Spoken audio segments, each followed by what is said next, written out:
Oh, all right. Amanda Alexa. I keep saying Amanda because I called Amanda baby girl. And I call you baby. Sometimes I call you baby girl. Anyway, you don't know Amanda baby, but Alexa does. Anyway, I don't want to get mixed up in that. Anyway, I'm trying to talk to you two, and you two might be, you both might be demons in my life, trying to confuse me, make me weak, redirect my thought, redirect my energy away from my purpose. And I'm not saying you are, but I went to Mineola where I found Baby, and I went to Patchogue where I found Alexa. And I look, if you look at it, where I found Baby, I really didn't need to be in the hospital that day. I wasn't very sick. All I had to do was take my diabetes medication, and I had no reason to be there. And I didn't take my medication so I could be there. And I was being directed by the higher power. They were directing my steps. And I went upstairs after being in the emergency room, and actually, Baby, I didn't meet the first time. I met the first time, and then I went back after leaving, and then I went to the psych ward from Mineola to Patchogue, where I met Alexa. And Alexa could tell you that I didn't need to be in the psych ward either.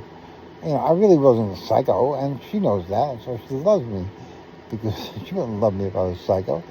She loved me because I turned her on, and I made her laugh, and she just loved me the same reason why Baby loves me. And anyway, so I don't, in my heart of hearts, I don't believe you're demons trying to mess me up, and that's why I'm trying to save you and trying to help you, because I think you're more like baby gods. You're both like a baby god, because for the most part, you're just finding out that you're a god when you watch this video. So, and you don't have to believe me. God's going to work on you regardless of me. That voice in the back of your head telling you you're God is God telling you you're a God. And God ain't going to leave you alone. I found out I was God in 99. So that was quite a while ago.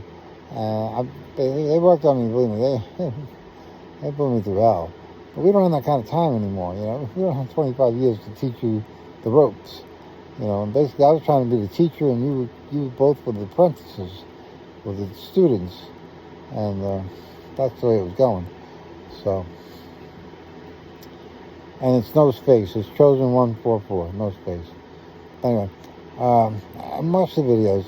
He's very good, and they're all very good. If you watch a lot of the tarot cards, and they're very accurate, and you'll see.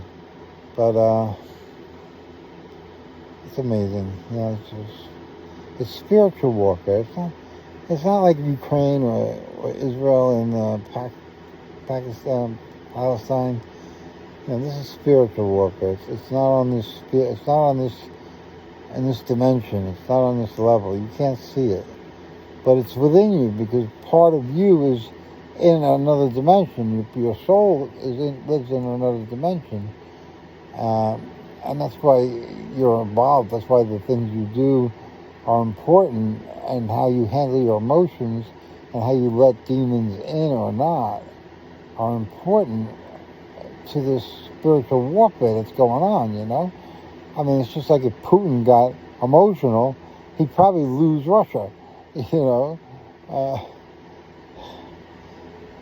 it wouldn't be good for Russia, He'd probably start using nukes, and then we would use nukes, and it would be a very bad thing for the world. But as you can tell, Putin's not a very emotional kind of guy. I don't know if you can make a Putin cry. That'd be a neat trick. I did try. So, it's not like I did. And he might have cried when I went after what I did. I'm not getting into what I did, but I went after him. But anyway, that's what I'm trying to say. Look at the demeanor. Putin, you can see Putin, he doesn't walk around with tissues in his pocket. So come on. I cry a lot more than he does. But crying is a strength, not a weakness. Violence is a weakness, it's not a strength. When you resort to violence, that means you're weak. You reached a point where negotiations are gone. You know, Israel is a very weak country. You know, if you take away those jets, they have nothing. You know, they have nothing. So, violence, Russia, you take away Russia's missiles and drones, they have nothing. They got nothing to fight a war with. I mean, they're bringing in North Korea soldiers to fight their war. I gotta go.